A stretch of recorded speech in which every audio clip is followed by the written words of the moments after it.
Bismillahirrahmanirrahim. Assalamualaikum warahmatullahi wabarakatuh. Alhamdulillahirabbil alamin. Walladzi arsala rasulahu bil huda wa dinil haqq lidhirahu 'ala dini kulli. Wa kafa billahi syahida wa asyhadu an la ilaha illallah wahdahu la syarikalah wa asyhadu anna Muhammadan abduhu wa rasuluh. Allahumma shalli ala Muhammad wa ala alihi wa ashabihi wa man tabi'ahum bi ihsanin ila yaumiddin. Ya ayyuhalladzina amanu taqullaha haqqa tuqatih wa la tamutunna illa wa antum muslimun wa ba'du. Fa inna asdaqal hadisi kitabullah wa khairal hadyi hadyi Muhammadin sallallahu alaihi wasallam. Syarrul umuri muhdatsatuha fa inna kulla muhdatsatin bid'ah wa kulla bid'atin dhalalah wa kulla dhalalatin finnar. Ya ikhwah karamana subhanahu wa ta'ala, seolah kita masuk hadis yang ke-205 dari 1000 hadis hafalan. Temanya tentang salah satu tanda kiamat akan datang sebuah kondisi mencari orang yang mau menerima sedekah amat sangat sulit. An Abi Hurairah Abdurrahman bin Sakhar Ad-Dawsi radhiyallahu anhu qala Rasulullah sallallahu alaihi wasallam, la taqumus sa'atu, tidak terjadi kiamat, hatta sehingga yaktsura banyak, melimpah, fikum pada kalian al-malu harta, fayafidhu, maka sangat banyak sekali, hatta yuhimma sehingga menyusahkan, rabbal mali kepada pemilik harta, man orang yang yakbalu mau menerima shadaqatahu shadaqahnya, wahata dan sampai-sampai ya'ridhu ia menawarkannya. Fayaqul maka menjawab alladzi orang yang ya'ridhu alaihi ditawari padanya, la arobali, la hajatali, saya tidak butuh. Di makna yang lain, andaikan kamu berikan kemarin-kemarin masih saya terima, tapi hari ini saya tidak butuh. Rawal Bukhari rahimahullahu ta'ala. Ayol ikhwah akraman subhanahu wa ta'ala, apa saja pelajaran yang ada? Pertama,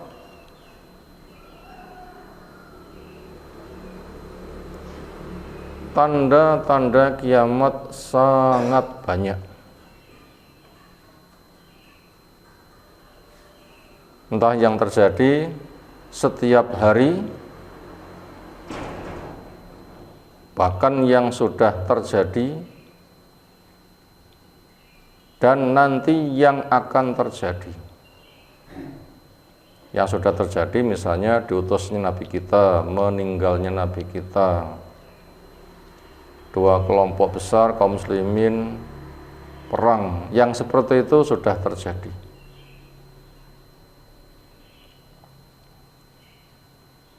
Yang selalu terjadi adalah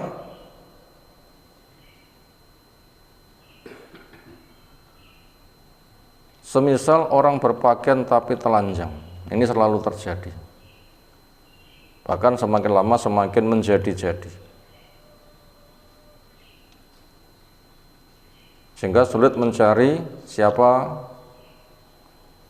orang tua dari anak itu sendiri.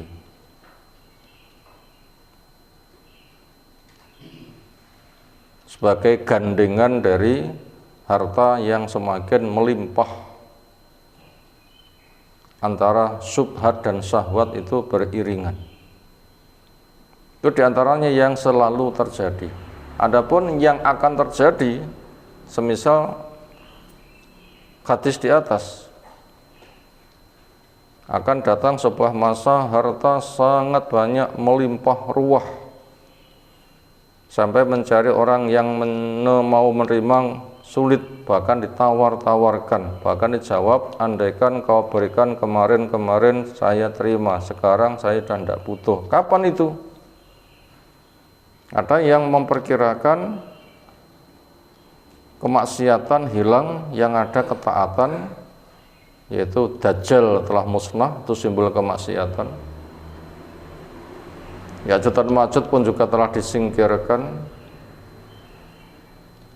Masa akhir dari Nabi Isa turun di sana bersama Imam Mahdi, nanti akan datang masa subur sesubur-suburnya.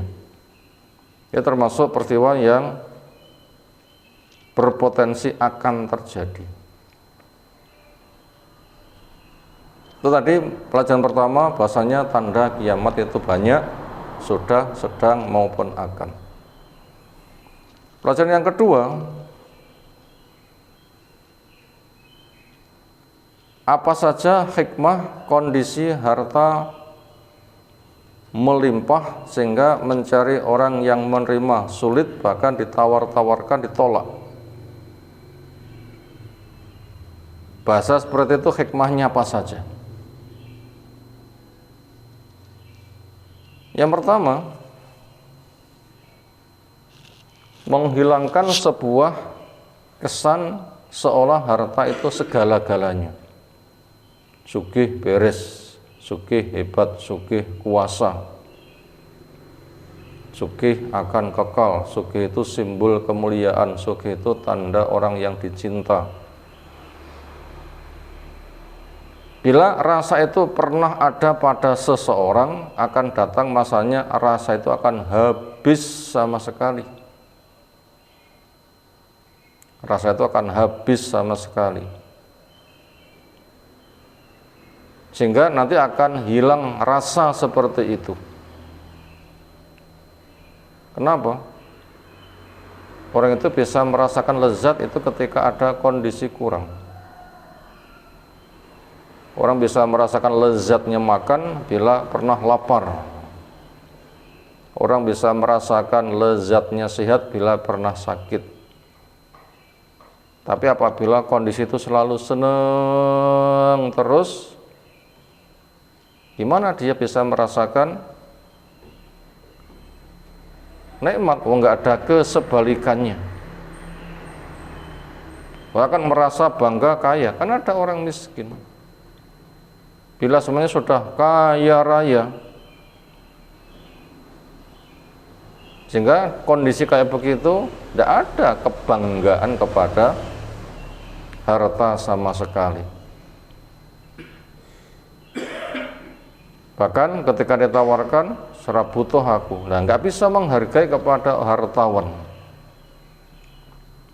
Itu diantara hikmahnya, akan datang sebuah masa rasa bangga pada harta nanti akan hilang sama sekali. Itu diantara hikmah kondisi itu. Hikmah berikutnya, menganjurkan kepada kita, mumpung harta masih dibutuhkan, segeralah dan berbanyaklah beramal. Yang kedua, mumpung harta masih dibutuhkan, segeralah beramal.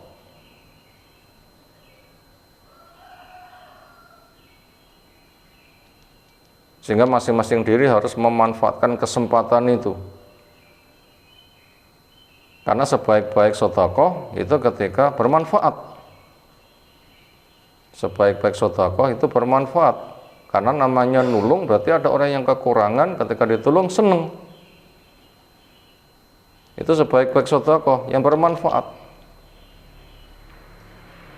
Karena ahabbun nas ilallah anfa'um linnas, paling dicintainya manusia oleh Allah yang paling banyak memberi manfaat.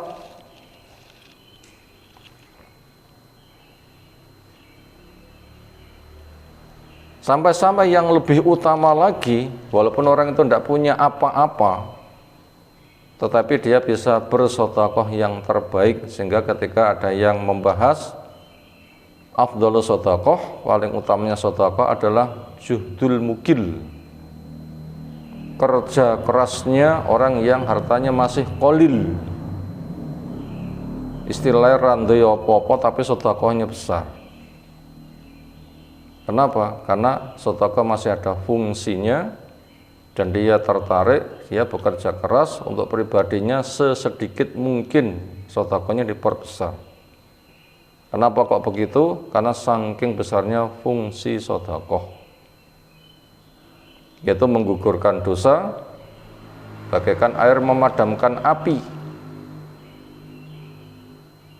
Api permusuhan hilang, api hasad hilang, bahkan api kebanggaan hilang, bahkan api neraka nanti bisa dilewati. Nah, orang yang bisa seperti itu nanti akan mendapatkan nilai sedekah yang luar biasa. Lalu hikmah berikutnya, supaya orang mempergegas sedekah, supaya orang itu mempergegas sedekah, segera. Kenapa? Mumpung masih ada yang butuh, mumpung masih ada harga. Sebab kalau tidak nanti akan amat sangat bahaya. Maka daripada itu, keadaan yang sana sini itu masih membutuhkan harta, ini bukan perkara yang menjengkelkan, tapi membahagiakan. Makanya kalau ada proposal, ajakan kerjasama untuk proyek ini itu, ini membimbing kepada kita, jadikan itu kabar gembira, kesempatan emas, jangan dijadikan sebagai perkara yang mengusik dari egonya, yang kadang menuduh ngemis nah, ngerti aku duwe duit. Nah, itu supaya dihilangkan. Tapi jadikan sebagai kesempatan emas. Alhamdulillah mumpung masih berguna, alhamdulillah mumpung masih berguna, alhamdulillah mumpung masih berguna. Bila sudah waktunya harta enggak diterima, saya mau sedekah, sementara saya butuh pemadam neraka, pakai apa saya memadamkan? Nah, jadikan itu sebagai kesempatan emas. Apa itu? Ya banyak sekali. Untuk dakwah sosial, membantu orang du'afa, untuk kepentingan kemaslahatan bersama, untuk membantu saudara-saudara kita yang berada di tempat yang bergolak, untuk membantu tempat yang sedang ada bencana. Itu diupayakan ketika disentil ada kesempatan untuk berdonasi. Nah, itu diupayakan seperti ayam luwih dicelok kur, semangatnya berdonasi. Kenapa? Mumpung masih berharga, dibutuhkan. Lek nganti datang sebuah masa hartamu tidak dibutuhkan, sementara kamu tuh butuh pembebas neraka dengan sedekah, gimana caranya? Itu diantara hikmah-hikmah penting dari pembahasan di atas. Lalu pelajaran berikutnya, supaya orang tidak terbuai dengan harta. Karena sering orang itu terbuai dengan harta. Maka dengan demikian, siapa yang membangga-banggakan harta, nanti akan nggak ada gunanya. Itu semuanya akan menjadi muqaddimah datangnya sebuah peristiwa yang lebih dahsyat lagi. Al-yauma la yanfa'u malun wala banun illa man atallaha biqalbin salim. Akan datang masanya harta, anak-anak, jabatan nggak akan berguna sama sekali. Yang bermanfaat orang ketika sowan pada Allah dengan qalbun salim, yaitu dengan ilmunya, keikhlasannya, ketulusannya, penghambaannya, cinta pada Allah Ta'ala, itu yang bermanfaat. Maka melimpahnya harta nanti akan menjadi pengingat akan datang masa yang lebih dahsyat lagi, sampai-sampai ketika orang masuk neraka ingin menebus diri, punya emas sepenuh bumi tidak bakal diterima sama sekali.